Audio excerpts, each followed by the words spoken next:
Assalamualaikum warahmatullahi wabarakatuh. Terima kasih telah mengunjungi Buta Data. Jika channel ini bermanfaat, silakan tekan subscribe dan tekan tombol lonceng. Assalamualaikum warahmatullahi wabarakatuh. Berjumpa lagi bersama saya Vega Puryoga. Pada pertemuan ini saya akan membahas terkait dengan text mining. Memining teks gitu kan. Langsung saja masuk ke materinya, dimana text mining berasal dari maraknya informasi atau banyaknya sekali informasi, besar sekali informasi yang berisi suatu teks. Sangat banyak sekali. Tidak dipungkiri bahwa ketika kita menggunakan Twitter, sosial media apapun gitu kan, kita berhadapan dengan informasi yang berbentuk teks seperti itu. Mau caption Instagram atau tweetan atau status pada Facebook seperti itu. Semakin banyak informasi sehingga mungkin perusahaan bisa menggunakan atau memanfaatkan informasi tersebut untuk kepentingan perusahaan tersebut sebagai bahan untuk membuat keputusan atau rekomendasi untuk quality produk atau perbaikan kualitas dari suatu produk seperti itu. Misal pelayanan dari penjualan seperti itu. Kita bisa misal dari e-commerce, kita bisa mengambil informasi dari testimoni pembeli kita gitu kan. Lalu apa saran-saran dari pembeli produk kita seperti itu. Jadi informasi atau teks itu bisa dimanfaatkan untuk saran keputusan atau tadi perbaikan pelayanan seperti itu. Masuk ke text mining, jadi definisinya adalah menambang data dari suatu dokumen, atau bisa juga di sini mencari data atau menggali informasi yang memang relevan dengan apa yang kita pilih seperti itu. Seperti halnya ketika kita ingin mencari informasi dari suatu basis data besar, misalnya dari Google gitu kan, kita membuka web browser kita lalu mencari misal artikel atau jurnal yang memang ingin kita cari untuk kepentingan penelitian kita, untuk kepentingan skripsi kita, bahkan untuk hal-hal yang lain seperti itu. Jadi kita misal ketikkan kata kunci, jadi informasi yang ingin kita dapatkan akan direkomendasikan oleh Google. Nah, Google juga memanfaatkan suatu teknik dalam data mining, yaitu text mining seperti itu. Jadi text mining merupakan bagian data mining, namun fokusnya kepada teks itu. Jadi penggalian teks-teks yang relevan sebagaimana yang kita inputkan atau yang kita tentukan teksnya atau kata kuncinya seperti itu. Mencari kata yang mewakili suatu dokumen. Jadi kita mungkin cari kata kuncinya, lalu mencari dokumen-dokumen yang memang relevan dengan apa yang kita inputkan sebagai kata kunci seperti itu. Terus menganalisis keterhubungan teks dengan suatu topik, ya seperti tadi pencarian jurnal, kita topik apa yang kita akan cari, maka banyak sekali jurnal-jurnal yang memang memiliki keterhubungan, atau jurnal ini dikutip dari jurnal tersebut dikutip dari jurnal yang lainnya seperti itu.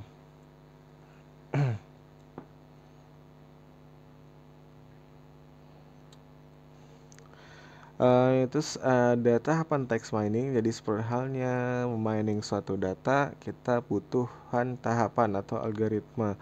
Jadi ada tokenizing, filtering, stemming, tagging, dan analyzing.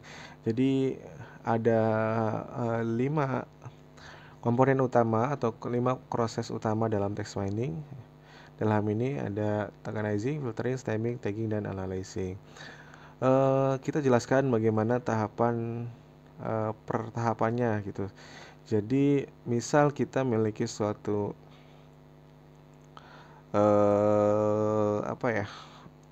suatu teks, mungkin dalam hal ini judul penelitian. Kita awal dari tahapan pertama, yaitu tokenizing, di mana tahapan tokenizing itu adalah tahapan pemotongan string dari suatu teks dokumen. Pemotongan string dalam hal ini si dokumen itu yang misal dalam suatu kalimat atau paragraf yang panjang kan pasti dia akan dipisahkan ke dalam suatu dalam apa ya?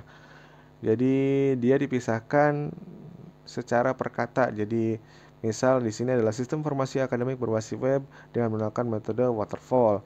Jadi sistem bagian sendiri, jadi dia memiliki indeks sendiri, informasi juga memiliki indeks, yaitu indeks yang kedua, misal atau dari nol aja. Sistem itu dari nol, indeksnya nol, informasi itu satu sampai dengan seterusnya. Jadi dia dipisah jadi seperti ini, seperti per sel atau per indeks seperti itu. Itu adalah tahapan tokenizing, jadi pemotongan string. Jadi ingat-ingat bahwa tokenizing adalah memotong kalimat atau paragraf menjadi suatu string, sebuah string saja yang diwakili oleh indeks seperti itu. Terus filtering, jadi ada tahapan kedua yaitu filtering, mengambil kata-kata penting dari dokumen. Atau juga bisa menghilangkan kata-kata tidak penting dalam suatu dokumen. Nah, kita bisa memilih atau mengambil kata-kata penting atau menghapus kata-kata tidak penting, sama saja sih. Yang intinya yang diambil adalah yang pentingnya saja. Ketika yang tidak penting ya tidak usah digunakan seperti itu. Kenapa filtering digunakan? Seringkali bahwa suatu dokumen itu memiliki banyak kata tidak penting. Kata tidak penting dalam hal ini adalah apa? Jadi ada kata hubung, terus konjungsi seperti itu, atau kata-kata yang memang bukan kunci utama dari suatu teks. Misal di sini adalah dengan gitu kan. Dengan itu tidak terlalu penting.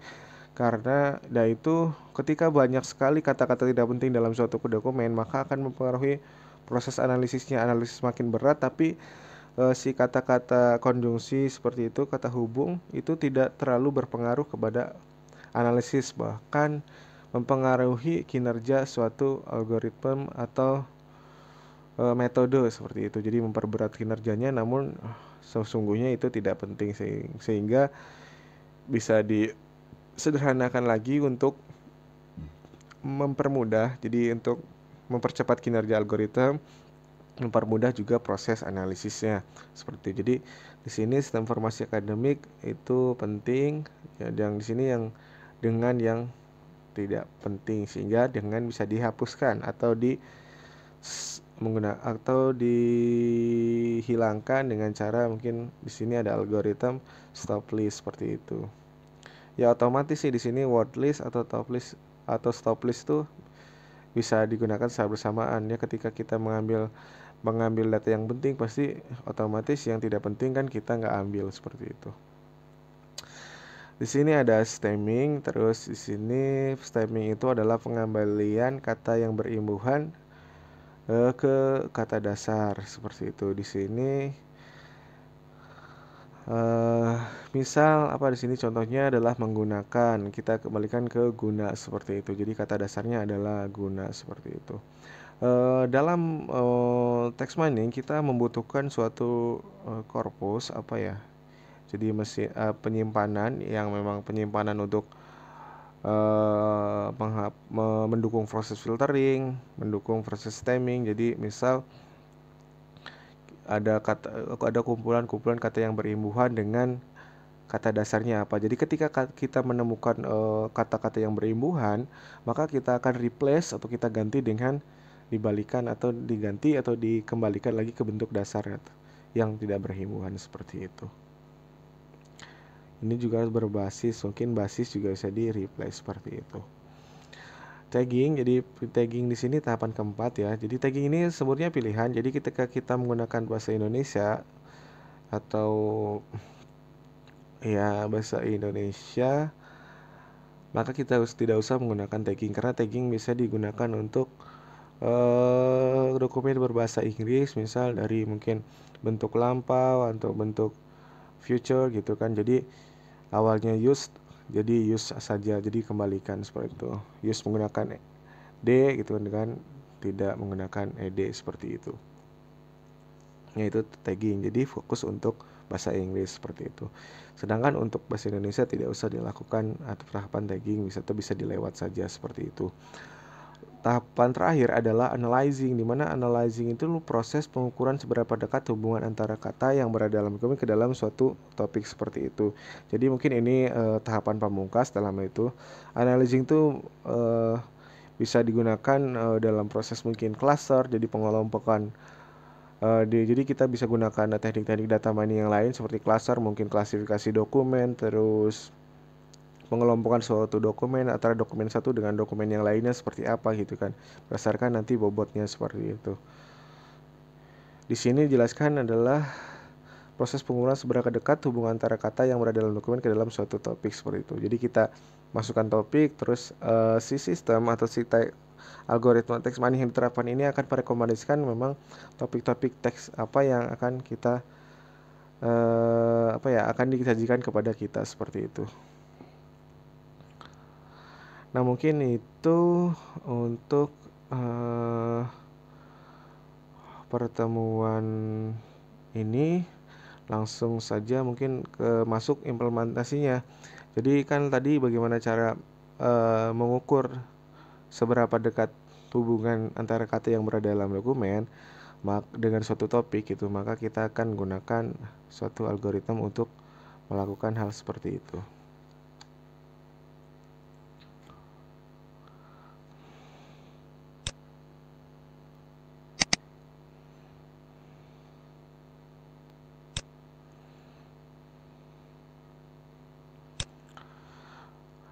Lanjut, jadi proses pengukuran suatu dokumen atau kedekatan suatu dokumen dengan suatu topik bisa menggunakan algoritma TF-IDF atau Term Frequency Inverse Document Frequency di sini untuk kepanjangan dari TF-IDF. Namun sebagai ilustrasinya proses kerjanya seperti ini. Jadi kita punya 5 dokumen dalam ini. 5 dokumen ini ada D1, D2, D3, D4, dan D5. Setiap dokumen akan diukur relevansinya dengan apa yang kita input. Misal kita ingin mencari terkait dengan buku yang mengandung kata buku. Dokumen 1 mengandung kata buku adalah 4, itu yang kita namakan term frekuensi di sini. Terus dokumen kedua dia memiliki term frekuensi atau kemunculan katanya adalah 3. Terus dokumen 3 tidak ada, di dokumen 1 ada 1 buku, ada kata 1 buku gitu. Terus ada di dokumen 5 tidak ada seperti itu. Nah, itu yang dinamakan term frekuensi seperti itu.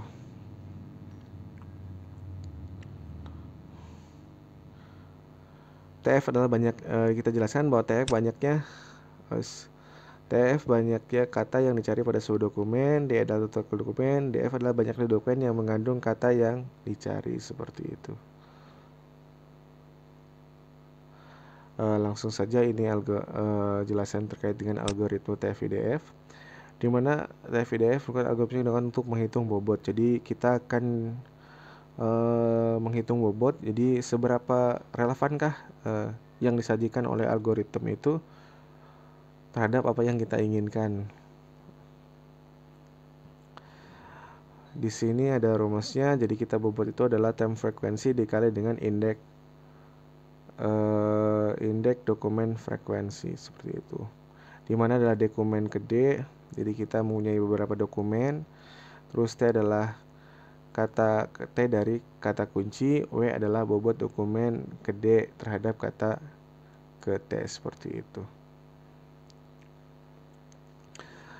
Pentingnya suatu bobot. Jadi di sini adalah bobot akan mempengaruhi tingkat relevansi setiap dokumen yang kita cari berdasarkan kata kunci yang telah ditentukan. Seperti itu. Semakin besar bobot yang didapatkan, maka semakin relevan suatu dokumen tersebut seperti itu. Ilustrasi TF-IDF. Jadi mungkin kita masukkan ke contoh. Jadi kita ingin mencari suatu paper mungkin yang berkaitan dengan sistem pemilihan lahan tanaman seperti itu. Lalu prosesnya singkat cerita bahwa si dokumen kita memiliki 2 dokumen lah simpelnya untuk menjelaskan tahapannya. Jadi ada dokumen 1 dan dokumen 2. Dokumen 1 menyajikan berjudul evaluasi pemilihan lahan tanaman berbasis sistem informasi. Dokumen 2 adalah sistem informasi pemilihan lahan, seperti itu. Jadi ada 2 dokumen, jadi jumlah dokumen atau dalam sini adalah simbolnya D sama dengan 2. Jadi proses filtering mengakibatkan berbasis dihapus, misal itu karena mungkin tidak penting. Jadi untuk mengurangi kemunculan katanya. Jadi untuk mempermudah proses atau mempercepat proses text miningnya. Seperti itu. Lalu kita masuk ke TF-IDF-nya, di mana dalam ini kita telah melakukan proses tokenizing. Di sini adalah proses token, jadi kata-kata ini adalah proses tokenizing. Jadi proses pemilihan atau pemilihan kata yang penting gitu kan. Jadi dibagi dulu, terus dibagi itu di tokenisasi, terus di filter yang tidak penting yang mana, terus di stemming, jadi kembalikan ke kata dasarnya. Ini hasil dari praproses dari text mining, seperti itu. Jadi kita ambil evaluasi itu dari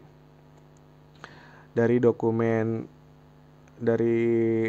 pertama, jadi ada evaluasi, terus ada pemilihan itu jadi pilih, terus ada lahan, tanaman, sistem, dan ada informasi. Jadi yang saya ilustrasikan ada 6 kata di sini. Jadi ada evaluasi, pilih, lahan, tanaman, sistem, informasi, seperti itu. Dan kita lakukan kita buat suatu tabel. Dalam ini ada kata kunci, ada term frekuensi, ada inverse dokumen frekuensi, dan ada W yang terakhir adalah bobot yang kita akan cari. Pertama kita buat suatu field atau atribut namanya kata kunci. Jadi di sini yang sebagai kata kunci itu apa aja. Jadi di sini diambilkan ada sistem, ada pemilihan yang dikembalikan ke kata dasar jadi pilih, terus ada lahan dan ada tanaman. Jadi 4 yang dijadikan kata kunci. Maka yang diberi satu adalah yang diberi nilai 1 adalah yang dijadikan sebagai kata kunci, seperti itu. Yang lainnya kan evaluasi dan informasi tidak jadi kata kunci. Jadi sehingga diberikan nilai 0, seperti itu. Terus term frekuensi D1 adalah dokumen 1. Evaluasi ada di dokumen 1 ya. Pilih di dokumen 1 juga. Lahan juga ada di dokumen 1. Tanaman juga ada. Sistem juga ada. Informasi juga ada. Jadi hampir semua ini di dokumen 1 ada. Terus untuk dokumen D2, dokumen 2 gitu kan. Apakah evaluasi ada? Jadi di dokumen 2 tidak ada kata evaluasi. Sedangkan pilih ada, lahan ada, tanaman tidak ada, sistem ada, informasi ada, seperti itu. Terus DF itu apa? DF itu adalah jumlah kemunculan suatu kata dari keseluruhan dokumen. Di sini jadi D1 dijumlahkan dengan D2. Karena ini D1 ada, D2 tidak ada, maka hasilnya adalah 1. Kalau yang pilih itu ada di dokumen 1 dan di dokumen 2, sehingga dituliskan dijumlahkan 2. Ya, ini lahan ada di 1 dan 2, tanaman di dokumen 1 saja, sistem ada dokumen 1 dan dokumen 2, seperti itu. Informasi ada di dokumen 1 dan dokumen 2, seperti itu pencarian dokumen frekuensinya. Jadi per semua dokumen itu kata yang mengandung evaluasi itu berapa, seperti itu. Terus kita mencari per DF-nya. Jadi untuk mencari inverse dokumen frequency. Jadi cara menghitungnya adalah jumlah dokumen dibagi dengan kata yang muncul pada keseluruhan dokumen, seperti itu. Misal kata evaluasi kan tadi jumlahnya 1, jadi hanya ada pada dokumen 1 saja. Jadi 2 dibagi 1, seperti itu. Jadi hasilnya 2, seperti itu. Terus yang pilih 2 dibagi 2, 1. Lahan 2 dibagi 2, 1. Seperti itu. Sampai selanjutnya ke bawah, seperti itu. Jadi D itu adalah jumlah dokumen, seperti itu. Terus kita membutuhkan nilai Inverse document frequency. Jadi itu yang kita cari. Kenapa inverse? Namanya inverse karena kita harus melogan dulu untuk membuat yaitu nilai bobotnya seperti itu. Jadi ini adalah fungsinya untuk mencari nilai bobotnya sebenarnya. Dasar pencarian nilai bobot itu adalah dari IDF seperti itu. Kita logkan hasil dari D dibagi DF seperti itu. Log 2 adalah hasilnya 0,3, log 1 adalah 0, log 1 0, dan log 2 adalah 0,3. Log 1 0, log 1 juga 0. Ini hasil dari IDF gitu. Jadi log dari IDF itu didapat dari D per DF di logkan seperti itu. Lalu kita langsung ke tahapan terakhir di mana di adalah proses pembobotan seperti itu. Karena di sini karena di sini sudah mencari bobot, maka kata kunci juga akan dikalikan dengan bobotnya seperti itu. Di sini kita lihat bahwa si IDF ini akan dikalikan dengan kata kunci 0,3 kali 0 di sini, dikali 0 di sini, maka akan hasilnya 0. Terus 0 dikalikan 1, maka hasilnya 0 seperti itu. Jadi nilai yang ada di sini kata kunci D1 dan 2 akan dikalikan dengan IDF-nya seperti itu. Di sini 0,3 kata kunci untuk tanaman gitu kan. Tadi kan IDF-nya nilainya 0,3, maka akan dikalikan dengan nilai kata kunci yang ada di sebelah kiri ini, maka hasilnya adalah 0,3 seperti itu. Begitu juga dengan bobot dari dokumennya, maka kita akan lihat bahwa di sini dokumen 1 dikalikan 0,3 maka hasilnya 0,3 seperti itu, dan seterusnya. Ketika kita sudah mendapatkan nilai semua di sini, maka kita akan jumlahkan nilai yang telah memiliki bobot gitu kan per kata yang terdapat pada yang sama dengan kata kuncinya seperti ini. Jadi kan ini yang berkata kunci adalah yang berwarna kuning seperti. Jadi kita jumlahkan yang kuningnya saja karena itu ingin mengukur relevansi dokumen dengan kata kunci seperti itu. Jadi kita tambahkan yang 0, 0 tambah 0,3 ditambah 0, maka hasilnya 0,3. Sedangkan di dokumen 2 semuanya 0, 0 tambah 0 tambah 0 tambah 0 tambah 0 seperti itu. Itu mungkin jelasnya. Jika mungkin kurang mengerti, bisa ditanyakan di kolom komentar seperti itu. Jadi dapat disimpulkan, jadi yang bobotnya paling besar adalah di dokumen 1. Bisa disimpulkan bahwa dokumen yang paling relevan berdasarkan kata kunci, yaitu kata kuncinya apa tadi, sistem pemilihan lahan tanaman. Jadi ada 4 kata itu kata kuncinya. Maka yang paling relevan atau paper yang paling relevan untuk pencarian informasi tersebut adalah dokumen 1 seperti itu. Karena itu adalah yang bobotnya paling besar seperti itu. Mungkin itu saja. Terima kasih atas perhatiannya. Semoga dapat bermanfaat. Silakan jika masih bingung ditanyakan di kolom komentar. Terima kasih. Wassalamualaikum warahmatullahi wabarakatuh.